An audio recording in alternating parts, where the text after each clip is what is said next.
Let's speak to free speech advocate who joins us regularly, Kevin Schofield, from the HuffPost UK. Back with us. How are you, Kevin? I'm very well, Ian. How are you? I'm all right. I mean, it's interesting, isn't it, with, you know, it was just on that point while you're with us, you know, we largely have free speech.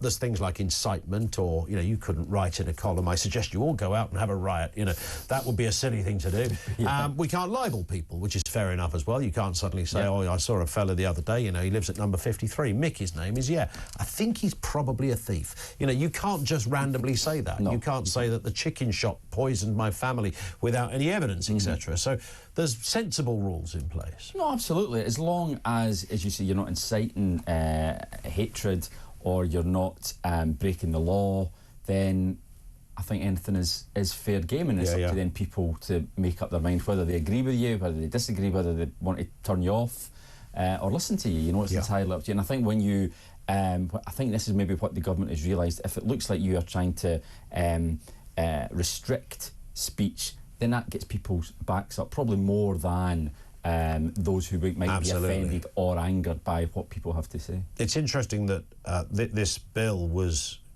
kind of put together by the Conservatives, by the last government, and then one of the first things the Labour Party, apparently Bridget Filson could not get up the steps quick enough at the Department of Education. She was heard screaming, "Pass me the university file," and had her own shredder under the other arm and was throwing the pages in there to get rid of it.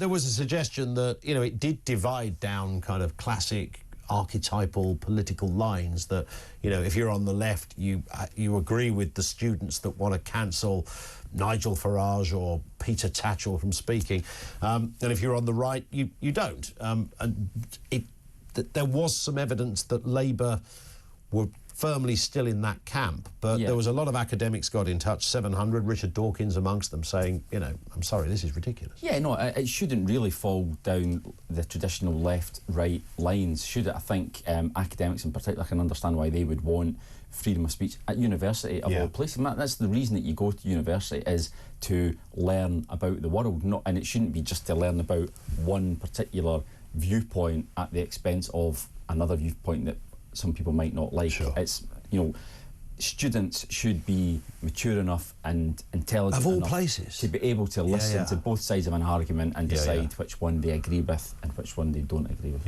And if somebody says, you know, we've got Mick the terrorist sympathiser booked for the student union, you know, I want to hear what Mick the terrorist sympathiser's got to say. I think it's interesting. I don't want to throw a load of questions at him. Yeah, and what is their argument? Why do they think that? You know, why do they agree with people that want to blow other people up, or whatever it might be? You think, well, that's interesting. You know, as you see, you can go along and challenge them. Surely that is probably better than just no platform. You'd think so. It's also the interesting list of people that have been, over the years, that have been sort of told they're no longer welcome. We mentioned Germaine Greer, who apparently wasn't feminist enough for a debate, the most totemic feminist, you know, in the sort of modern era, as it were.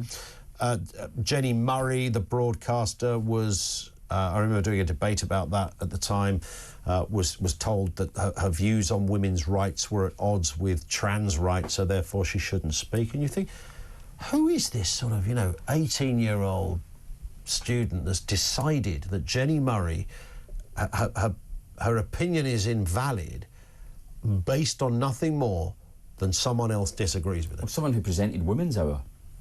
Right, for a long time. For decades. Yes, absolutely right. You think might have some interest. Yeah, bright, intelligent. You might not agree with them, but surely it's better to hear them and you say challenge, and who knows, you might even be persuaded if you hear it. And I think it's a dangerous path to go down if you are blocking out opinion that you may not like. I mean, that's part of the criticism of social media, isn't it? It becomes an echo chamber. You only listen or you only follow people who you agree with, and you never hear those that you don't agree with, and that I don't think is very healthy. But also, they must know when they book somebody that person, like Jenny Murray, is hardly going to say, you know, I'd like to propose this debate and it's entitled "Kill All Trans People." She's not going to say that. No. They know that, you know. She's obviously going to have a nuanced opinion or an overarching view on, you know, where this current debate is at. And I think her position would be on women's rights rather than the issue of trans rights. You know, I just cannot fathom why that would be contentious. No, and you can't have a debate, can you? A proper debate, unless you've got arguments on both sides. And as you say, universities, that is part and parcel of what it should be of university life, is debating the big issues, so that you can form your own opinion. I don't believe the people that cancel this stuff really believe it anyway. I mean, because some of it is so bonkers, you just think... It's you know, at what point did somebody describe think Peter Tatchell was some kind of right-wing nutjob? I mean, it's big as belief. It does really. I mean, obviously, on this, the issue, the trans issue is a very divisive issue, but it's always better to have these things, regardless what the issue is, out in the open, so people can discuss it, and it's good that the government has had a rethink on this. Let's talk about domestic matters in Westminster. Oh, by the way, how was PMQs today? It was, Kemi Badenoch, we've discussed this in the past, she's definitely getting better. She's definitely growing into the role. Understandable, I think the first 2 or 3 times she was obviously quite nervous. It's a very intimidating atmosphere. I don't think that comes across on the TV, unlike when you're in there. You know, the place is packed and they're literally in the middle. Half of the people there hate you, want you to fail. That's right. And there's a small number who want you to succeed. So you're outnumbered, and it's a difficult job being the leader of the opposition. So she has definitely improved. Yeah. I mean, it was probably a score draw today. I think there was no big gaffes. The one thing though I would suggest to her is she gets 6 questions, and obviously she had a lot to go on today. There's a lot been going on, and she decided to ask questions on about 4 or 5 different topics, and it all just became a little bit scattergun. There was a question on Jerry Adams, there was one on the Chagos Islands, there was one on the economy, one on Tulip Sadiq. It was just, you are allowed to ask 3 questions, sit down if you want, and come then back ask later. Another 3. But she just went boom, boom, boom, 6 in a row, and they were all kind of just you need to get a bit of a narrative going. Rather than, she couldn't obviously decide what was the best thing to go on overall, so she just threw everything at the kitchen wall. But it could have been a disaster, and it certainly wasn't. But I think she didn't beat him, but she certainly didn't lose either. Was there a dynamite backbench question today? What we would have called a Dennis Skinner moment? No, definitely not. There isn't a Dennis Skinner in there now, is there? There isn't. I'll tell a lie. There was one Labour MP, a guy called Brian Leishman, who's a Grangemouth MP, who newly elected Scottish MP for Labour, and he's very angry at the INEOS plant in Grangemouth. It's not far from where I'm from, actually, so I kind of know a bit about it. It's closing down, and he says that the government needs to do more to keep it open and save lots and lots of jobs. And he's very critical of the government, which is very unusual for somebody who's only just 6 months in the job. In the same party. In the same party. Normally you think they'd be playing the game, maybe thinking, oh, there might be a promotion here for me. Put somebody. Clearly doesn't care about that. He's just standing up for his constituents, and I thought, fair play to him for that. You need politicians like that. You really do, on whatever side. Absolutely, because you don't want them just to be drones who just get up and ask soft questions. Can the Prime Minister tell us why he's so great, type of thing. You know, you just don't want that. Spot on. So let's talk about Tulip Sadiq. She's now been named in a 3rd Bangladesh inquiry into money laundering and power misuse. I think it's fair to say, by the way, she was the former anti-corruption minister, which you couldn't write this stuff, really. You really couldn't. Of all jobs she could have had, if she was an agriculture minister, you could have gone, well, OK, it's still not a good look, but, you know, it doesn't really affect anything. You're literally the anti-corruption minister, and you find yourself at the centre of a corruption scandal, not of her making, but in the family. Her aunt was the leader of Bangladesh, and there was definitely some connection to Tulip. Even if it was the house she lived in. There was that, I think she was involved in some way in a deal done with Russia back in 2013, done with Vladimir Putin to build a nuclear reactor in Bangladesh. And she was pictured with her aunt and Vladimir Putin in the Kremlin back in 2013. That picture obviously was unearthed. It just didn't look great in the current, it's not a good look, climate. Is it? I mean, she's gone now. She resigned. She wasn't told she had to resign, by the way. That's official.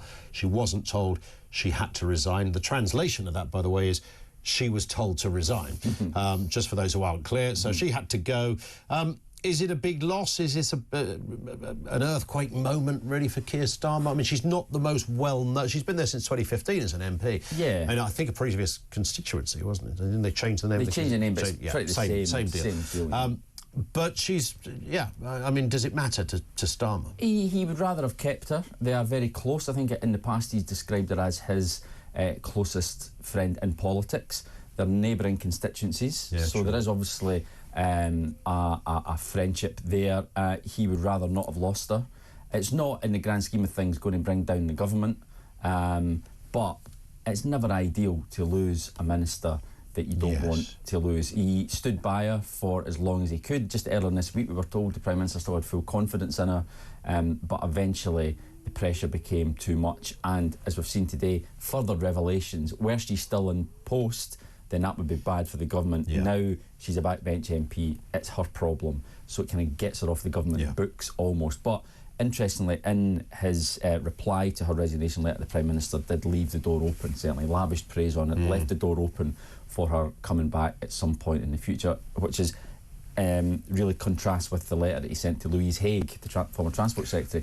When she resigned, it was a very terse, short letter, which seemed to close the door on a comeback for her. Yeah, she's not coming back, is she? It's funny, isn't it? Those first few weeks when Starmer, becomes the Prime Minister, you sort of can't. You know, at some point there's going to be some scalps. You know, there's going to be a little bit of controversy somewhere, but you don't quite know at that stage where it's going to come from. Exactly. I mean, the Louise Haigh story you couldn't have made up, really. It just came from nowhere. Absolutely, really. yeah. It turns out, what she'd apparently done, and I'm sure it was minor if it was anyone else in the world. Long time before she became an MP. All of that, yeah. But then when you're a minister, and if you haven't been up for all of that business, so she went. Now this lady, Tulip Sadiq, has gone. I'm trying to think. Is there one more in there? No, that's it. There's two so far. Two so far. I pointed out last night on social media. I said, it's not a great to lose one within 6 months is careless. Is unfortunate too. Is careless. And the amount of people that go back to me saying, well, compared to the Tories went through so many chancellors and so many home secretaries. Yeah, okay, that's fair enough, but there isn't like a quota, an acceptable quota of, you're allowed to lose so many ministers because the Tories lost a lot more. It's Labour were supposed to be different. And also just changing your... I mean, if Starmer at some point in a reshuffle 3 years down the line changed the Chancellor or the Home Secretary, I mean, that would be a biggish story, but it wouldn't be that unusual. It does happen. It happens all the time. To time. Although unusually today, at PMQs, he said that she will be the Chancellor for many, many years to come. So... He's, which was a change in... why do you think that was, that he couldn't unequivocally... I mean, quite obviously, he heard the question and he could not answer the question. Yeah, he was asked twice on Monday whether he could guarantee that she'll be the Chancellor till the election. Now, a slightly unfair question because, they never like to say for certain. But you're right, he knew the question and he dodged it twice. That became a bit of a story. And then later on in the day, his spokesman came out and said, oh no, she will be in place till the election. He's gone a bit further today, by personally endorsing her, which is quite significant because obviously she's come in for an awful lot of criticism lately. Final one on the Chagos Islands. You mentioned Kemi Bain not raised this as one of her questions this afternoon. Labour have come under a bit of stick for this. The Trump administration have been, prodding the beehive, as it were, over the last few weeks and months. And lots of people online are saying more evidence that Starmer's out of control. I think I'm right in saying, in fact, that the Tories had begun this process. Right? I think James Cleverly was the Foreign Secretary at the time. Was the man who would have been signing the deal off. Well, had they won the election, then they would probably... So it's not a Starmer thing in itself? Not in itself. The process was kicked off under the previous administration. Now, because they lost the election, they can turn around and say, we wouldn't have done this. That's a terrible deal. We would never have agreed to it. We'll never know whether that's the case or not. So it is on Labour's watch. There's no doubt that the government did want to get this deal over the line before Trump became president, because the Trump camp are very sceptical about this arrangement, because obviously they've got the base at Diego Garcia, which is the whole military base. That's the whole point of the thing.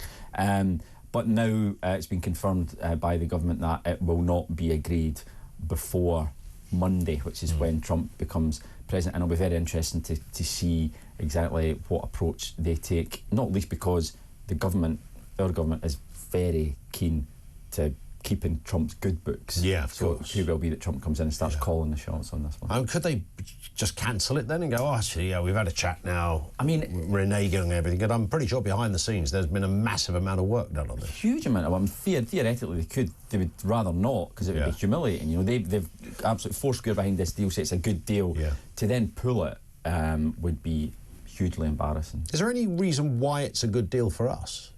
Well, the reason they say is because it secures the military base, this joint US-UK military base at Diego Garcia. They say that was under threat because of previous legal rulings. This agreement means that it's guaranteed for the next 99 years. It's like a long-term lease. Right. But critics say we're paying... Depends who's running the place. Well, quite. And we're paying through the nose. It's like £9 billion in total over the next... It's a lot of money. A lot of money. Yeah. And people say that, well, why should we be paying out to use a territory that is ours in the first place? Yeah, absolutely. Kevin, thank you.